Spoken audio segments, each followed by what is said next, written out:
Hello everyone, it is time for the next live stream. Sorry about the break in between. Trust me, logistics on this end, plus me having to get a slice of pizza and getting 3 bites out of it, refilling my Coke that is sweating as much as I'm sweating, in this house of no electricity, no air conditioning, running on a generator, trying to cool the tanks. Yeah, found a new thing to work on. Travis has been super patient with me. He is about to come on. I did want to thank Two Little Fishies for being a sponsor. There is their logo on the screen.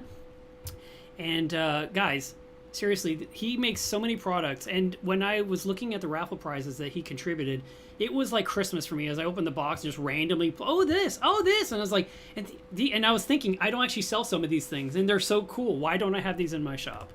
So I want to thank him, of course, Julian Sprung, who is a well-known speaker as well, for immediately supporting the event when I asked if he could, and it's great.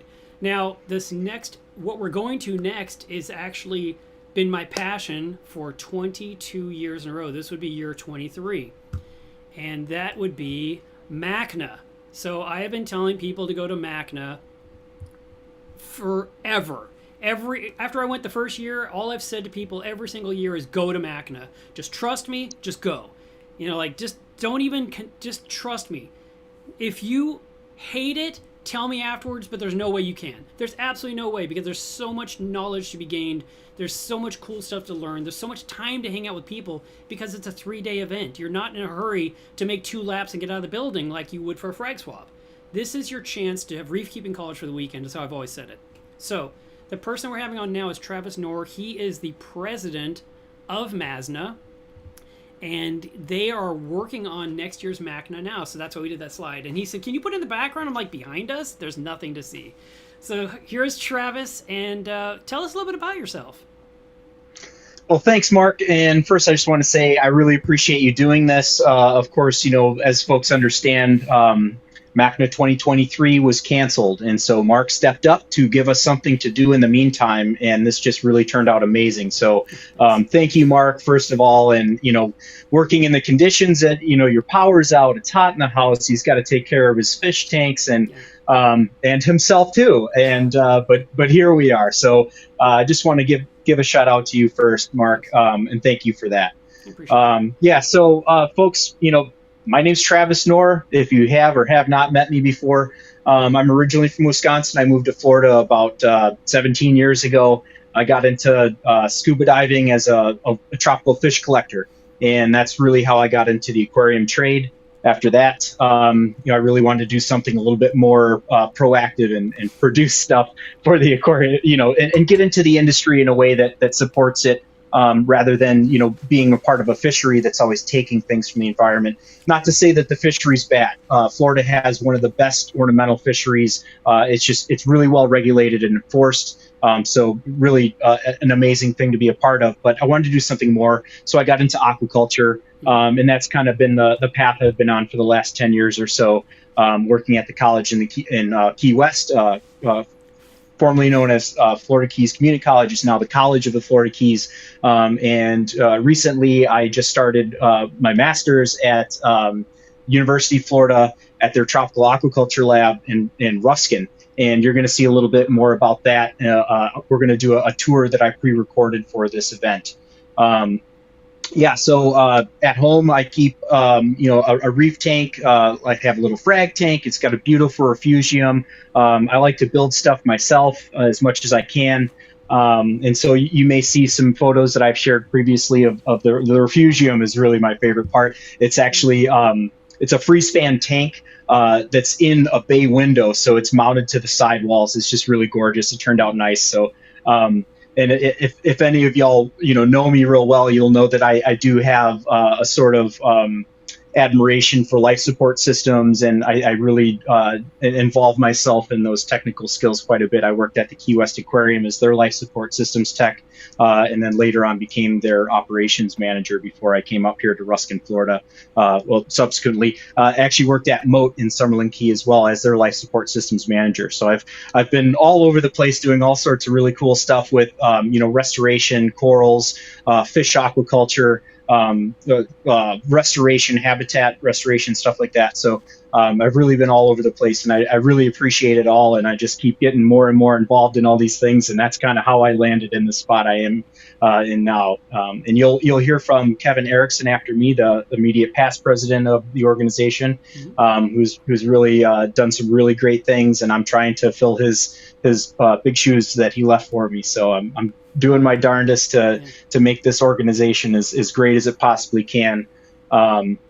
And so with that, I'm going to open it to Mark. If you want to ask me any specific questions that people have been asking you. You got any ice? Do I have any ice? Yeah. Unfortunately, we're just that'd be great. 1,000 miles away, but yeah. Oh my God! Right, I'm feeling for you. Let's talk about you. So were you a member of MASNA previously? Yes, I became a family membership about 4 or 5 years ago, and then I was on the board for about a year and a half before I was appointed as the president. Nice. And as president, how much do you get paid? That was a good one. Yeah, this is all voluntary. In fact, I think that's something that folks should know, that no one on the board of MASNA gets paid.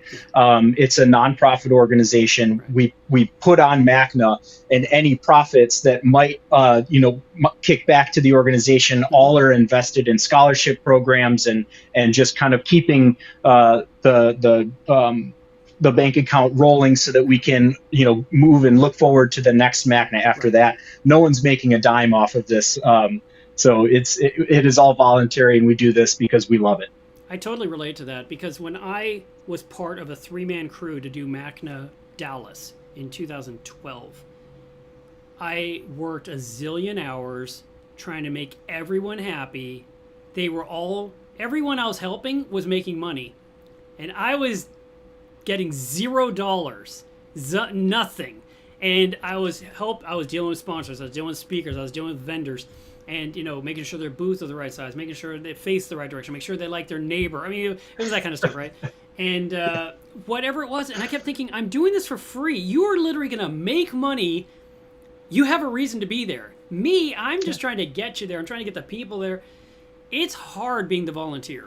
And I mean, after talking with Richard Ross a couple of times in the past, I kind of understand his stance where he says, you got to get paid. But MASNA couldn't afford to get paid at this point. MASNA needs to build up the assets because of last year's financial crush. So like you said, some money can go toward the scholarship for next year. It also goes toward next year's Macna. I mean, there's only so many dollars, and the hotel wants a ton of it. Our Macna, I think the hotel, I believe they wanted $125,000 to run the show. I'm not asking you to reveal anything. I'm talking about mine. It was 12 years ago or 11 years ago. It doesn't hurt you at all. So we had to sign this contract that said we will pay the hotel $125,000. And we signed this contract a year in advance before we even had an event. It was just terrifying. Yeah. And then they said, okay, well, that's going to be the food at the banquet. Each plate is $65. And in my head, I'm hearing the people, I don't like the food at the banquet. I never like the food. I don't go. And I'm like, but we have to pay for it. And we have to pay for it times 1,200 people or whatever it is, And then they say the liquor, you have to pay, it's also part of the income. And I said, no problem. Everyone drinks at Macna. That's not a problem. And they said, no, they have to buy it at the banquet or at the reception when they have that little guy that has a little stand. He's got the wine bottles and the Crown Royal, and that's it. And you're paying them $8 for a drink. That's how you make the money. But all the money spent at the bar for 36 hours straight or 72 hours straight or even longer, none of that counts. And then you have to guarantee a certain amount of hotel room nights. And I think that's what hurt MASNA last year, because you have to say, we're going to fill a total of 141 room nights. And if people don't show up or if they cancel, those 2 or 3 nights times all the cancellations, they don't say, oh, that's okay, they canceled, we understand. The hotel says you agreed to 141, you actually filled 27, you owe us for 100 and whatever the math is, I'm not going to do it on camera. But it's just crazy how terrifying that is to do. And then with last year's lack of attendance, that's exactly what bit Macna in the butt and made things really hard going into this year, right?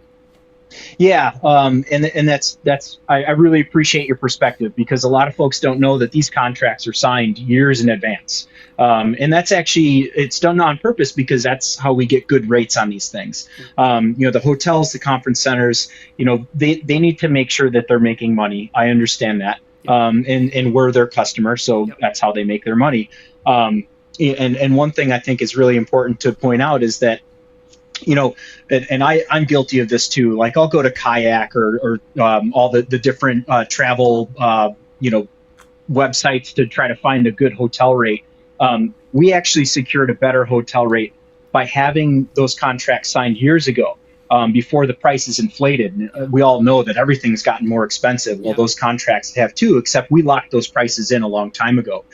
So please, when you're making your reservations, go to the website. You're going to see a link that goes to the Dolphin and Swan Resort, where you can book your hotel room, and then that allocates your reservation to our room block, which is really important, so that we can hit those numbers, so that we don't.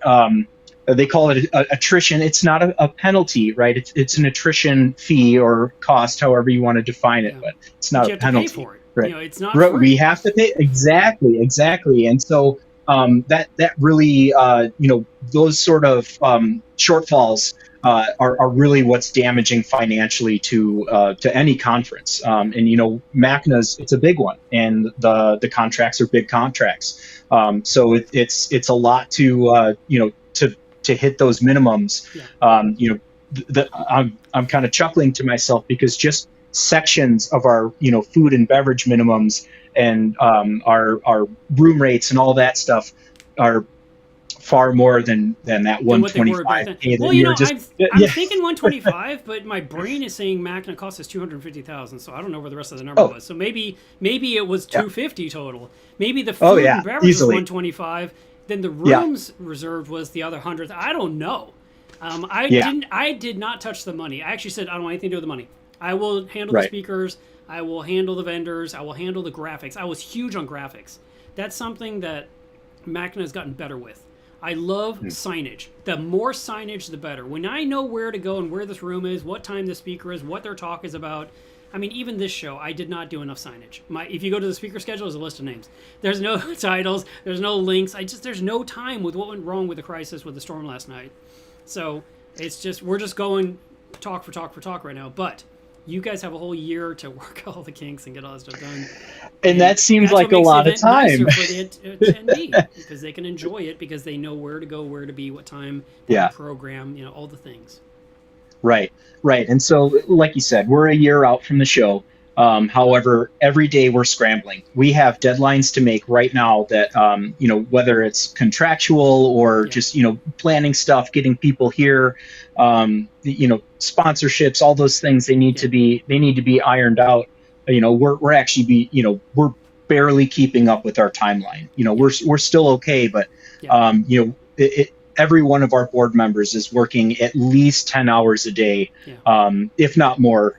Lou and I, we've been putting in 20, 40 hours a week, just trying to get all of our ducks in a row to make this thing happen. I remember that. And that's the reality of it. And, we all have full-time jobs on the side too, so it's, we're busy. And now we have our full-time job on the side, right? And I'm a part-time student, full-time employee, at UF Ruskin now, and of course my wife and I have a small aquaculture operation at home in the Keys. So we are slammed. We're so busy, but we love what we do, and so we keep doing it, and we're gonna give it our 100% no matter what. So, but yeah, I'd like to talk more about the show and why I want to encourage people. There's going to be something for everyone here.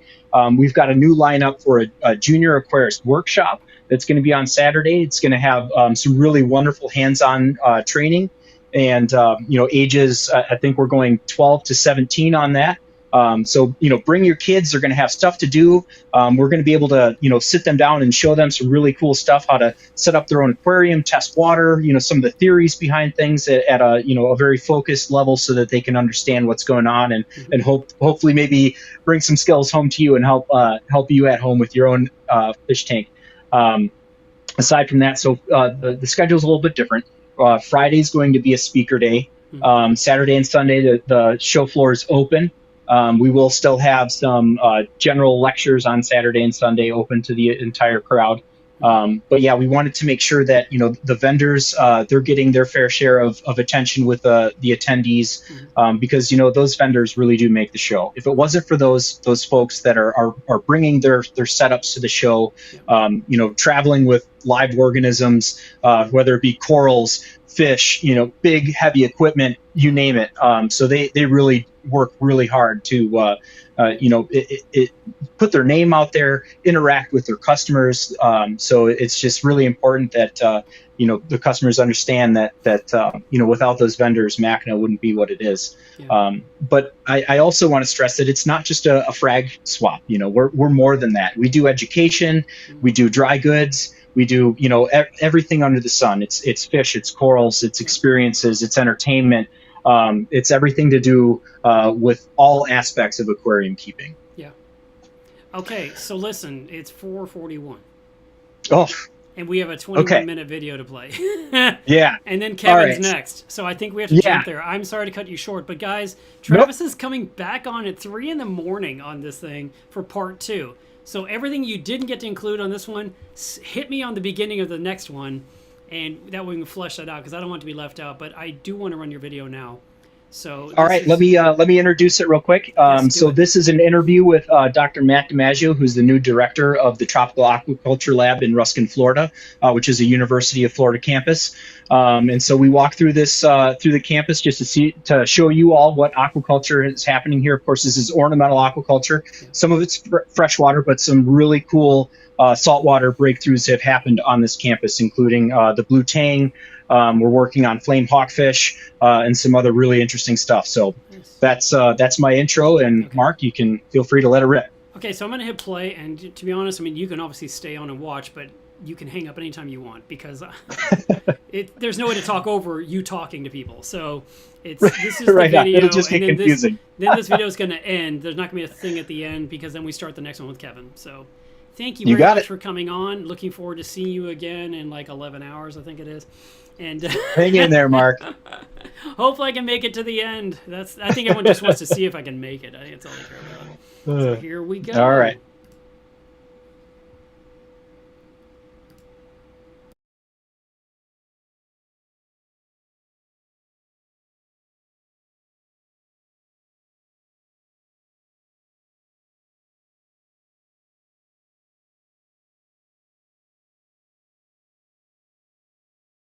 What goes on at this. Hey, I'm Travis Knorr. I'm here with Dr. Matt DiMaggio at University of Florida's Ruskin Tropical Aquaculture Lab. And I'm here today to show you what goes on at this lab. Matt, can you tell me what we're going to see here today? Sure. The University of Florida Tropical Aquaculture Lab was started back in 1996 to serve the ornamental industry here in Florida.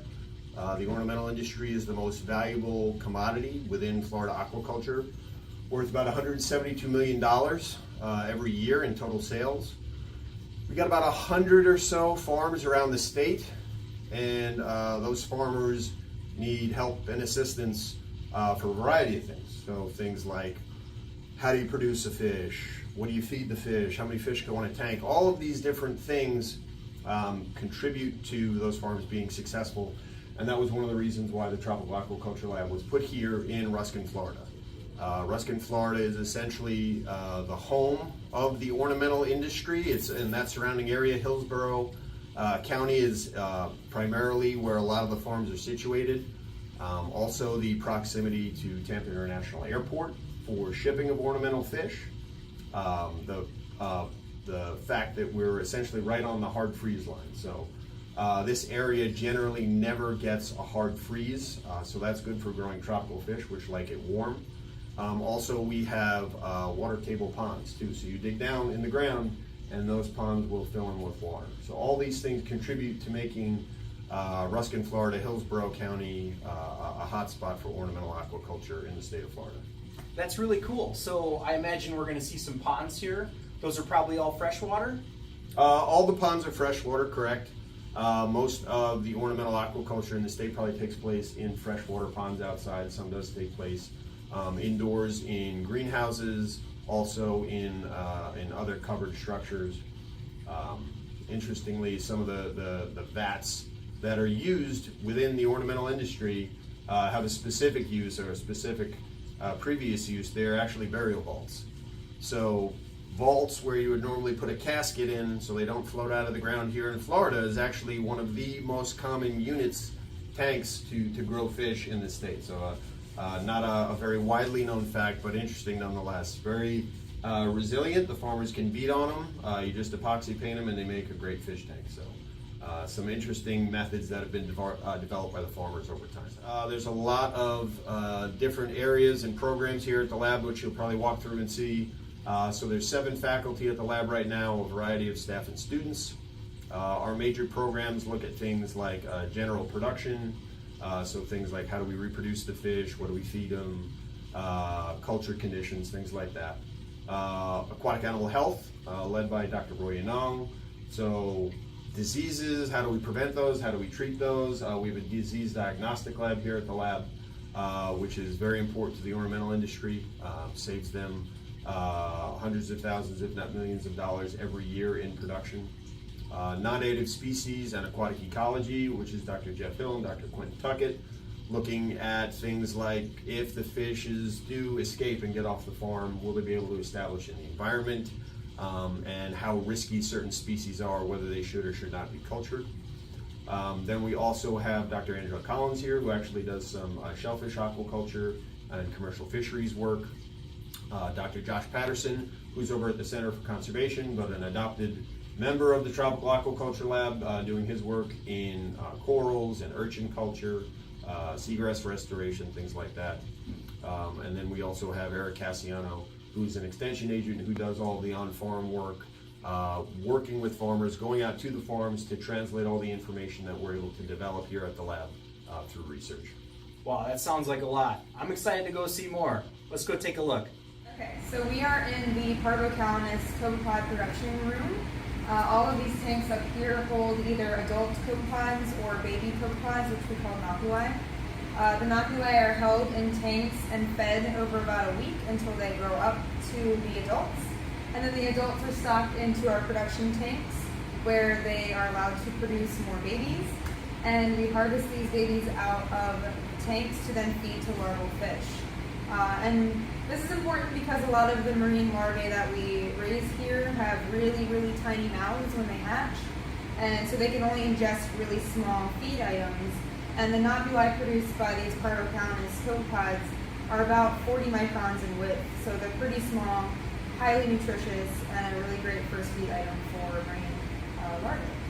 So what kind of fish have you fed these to so far? Yes, so we have fed them to anything from a clownfish, which may not be necessary, but to other things like blue tang that have tiny mouths and are very picky eaters from first feeding, to domino damselfish, which you might see later, and also hogfish, which aren't necessarily ornamental, but they are a species of opportunity in aquaculture right now, so I was working on raising them as well.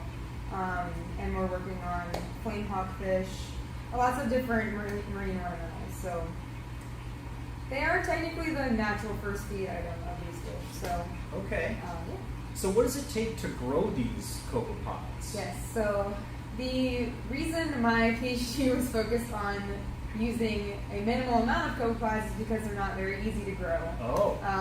They are picky about what they want to eat, and they have to eat live feeds themselves, which is microalgae. And microalgae is really hard to grow because it's a very sterile process. It can get contaminated really easily. And if the algae isn't of high quality, the parvo may not eat it well, or they just might die and crash the culture. So so it has very specific processes to all lead up to just feeding the larval fish. So lots of things need to be in line before we can even feed fish. Wow, that sounds like a lot of work. It is. So what kinds of microalgae do you raise? Mm-hmm. So we raise Tiisochrysis lutea, which is a general brown algae. And then we have Catastris, which is a diatom. And we also grow Tetraselmis, a green algae. And different species of copepods likes to eat different species of microalgae and different ratios of these microalgae. So we have to figure out what ratios and species of microalgae will yield the best noculi for that particular copepod species. Wow, that sounds really cool. Yes. So where could we see some of these fish? Yes, so we can go out into the greenhouses and take a look. Okay, so this is the algae room. I see lots of bubbling, colorful water. Could you tell me what I'm looking at in here? Yeah, so here we grow 3 different species of microalgae. It's essentially growing like liquid plants. They require all the same things as a plant, including light and carbon dioxide and nutrients. So we grow Tetrasomus, which is the green algae. We also grow Tiisochrysis, which is the golden brown algae. And then we also have a diatom here, which is Cattoceras, and this is a special type of algae because it actually requires the addition of silica to its water to be able to grow its outer shell. It's a little bit of a crunchy algae compared to the others. It provides a specific nutrient profile to the copepods that we're feeding it to. The fertilizer that we put into these bags are 2 different parts of nutrients. We just use a commercial brand of nutrients here, and it adds the right amount of nitrates and nitrites to the algae to allow it to grow to the density that you see here. How about the water? It's not just regular seawater, is it? So this water is it's filtered seawater at a specific salinity. We grow ours at 30 parts per thousand. But then with the addition of all the nutrients and everything, it becomes a special type of seawater to grow these microalgae.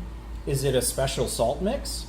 We actually just use Instant Ocean, donated to us by Spectrum Brands. And we pre-filter it before it comes into the algae room to remove any like larger particles. And then it goes through a pasteurizer system that heats the water up to about 180 degrees Fahrenheit to kill any contaminants in the water. And then that water is cooled down through a heat exchanger and then fed directly into the bags. So these bags are considered a semi-continuous system where we can harvest algae every day out of the bags, but then fill them back up with clean salt water to allow more algal growth. All right, so I'm here today with Carrie O'Neill, and so talk to me a little bit about where we are. I visited some of the other spots on this campus earlier, but this is the Florida Aquarium? Yes, so this building that we're in is the Florida Aquarium Sea Turtle Rehab Facility, but we're on the Center for Conservation campus. So the Florida Aquarium leases this 20-acre property from the Tampa Electric Company, and then the University of Florida does their urchin culture work here, and FWC has a redfish hatchery on site and some educational programs on site. But I manage the Florida Aquarium's coral conservation program. So what we're gonna go look at tonight is some coral spawning in our greenhouses. All of the corals in this program originated from Florida waters, so they're all Western Atlantic species. And this whole property is kept in a biosecure way so that the animals can be released back out into the wild. Very cool. So I'm fairly familiar with the native species in Florida, but I understand you have some pretty neat stuff here as far as the diversity of the species you have. What do you have here? Yeah, exactly? So we have 16 different native Florida stony coral species that we are actually breeding. So not just asexual propagation and fragmentation, but we're actually spawning them. So we've spawned 14 of those species here at our center. Wow. And then so we fertilize the eggs and make the larvae and then settle those larvae here and raise them into juvenile corals that are then released back out onto Florida's coral. So that's all sexual reproduction. Do you do any fragmentation? We do sometimes with some of the rarer species like the elkhorn coral, where there's only 140 genetic individuals left in the Florida population. You know, if we make 100 new offspring, we will maybe fragment those into 10 or 20 pieces so that we can give 10 of them to one restoration practitioner and 10 of them to another, and sort of spread those out through the Florida population.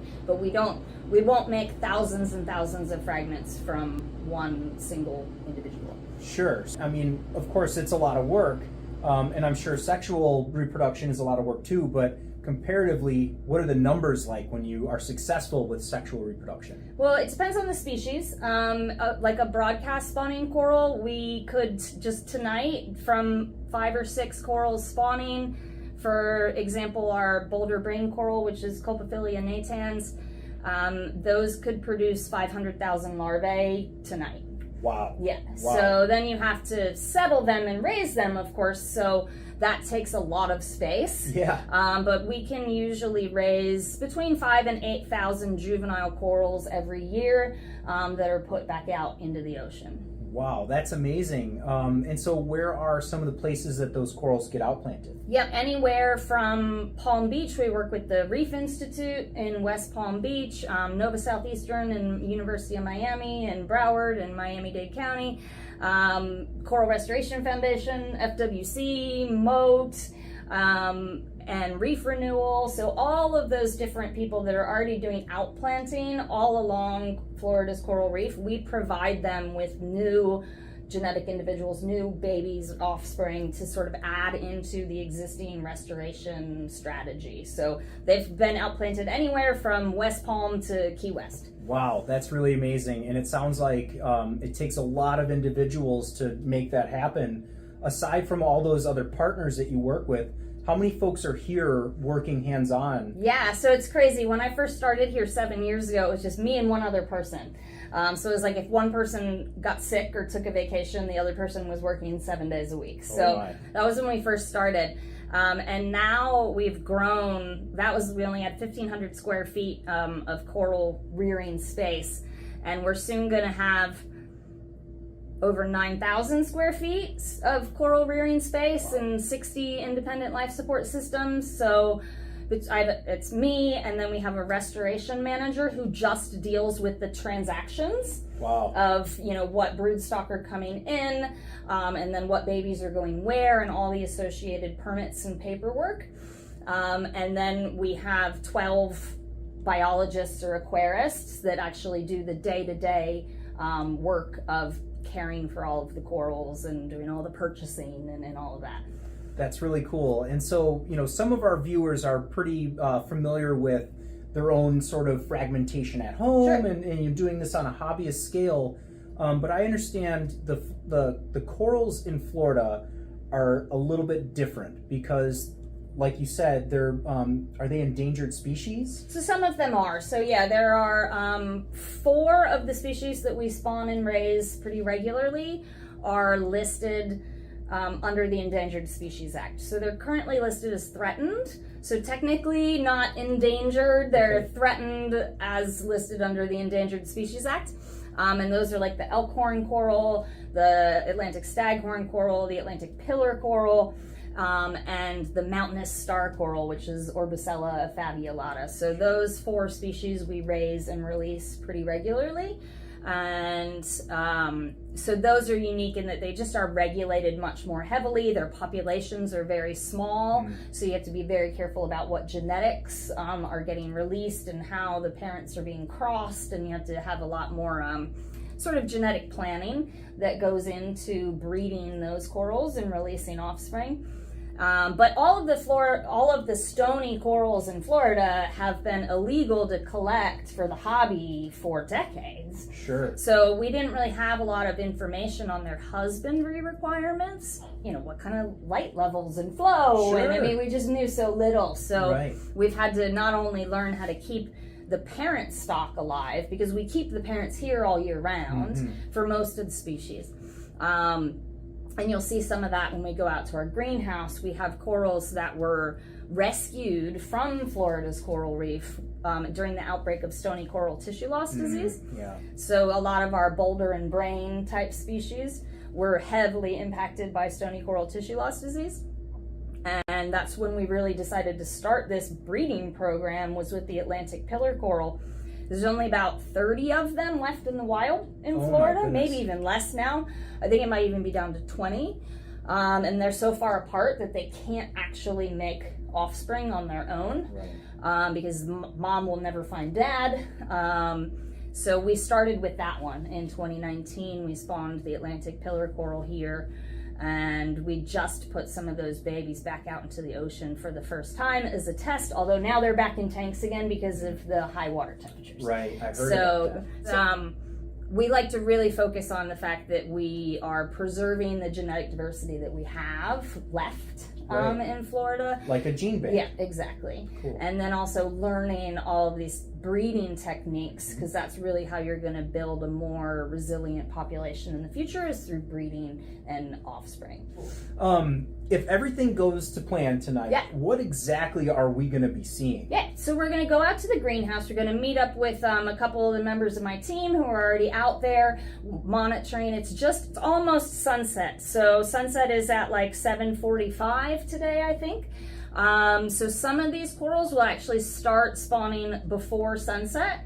But then as we get closer to sunset and even a little bit after sunset, we could get like up to 10 or more of each of these species spawning. So we have some fairly large broodstock colonies. They're maybe, a foot to a foot and a half in diameter.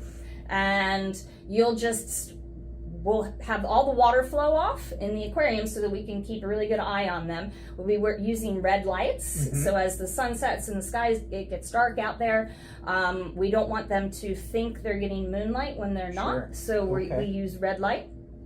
And then we're just watching for basically what looks like a nerd candy, like come up out of the coral's mouth and float up to the surface of the water. Wow. And it's pretty wild because the whole colony will sort of just start releasing. These are bundles of eggs and sperm that come up out of the coral's mouth and come up to the surface of the water, where we can collect them and then start crossing different individuals. So there'll be a lot of stuff going on as we collect the bundles. They'll start to break apart. So we'll actually put them usually we put them first into a gravy separator. So the same thing you would use on Thanksgiving to skim the fat off of your gravy. Oh, cool. I can't wait to see it. And it was starting to get dark already, It's so starting we to probably get dark. better get And out the there, phone is vibrating with All text right. messages already. So Well, we let's should go to the greenhouse. All right.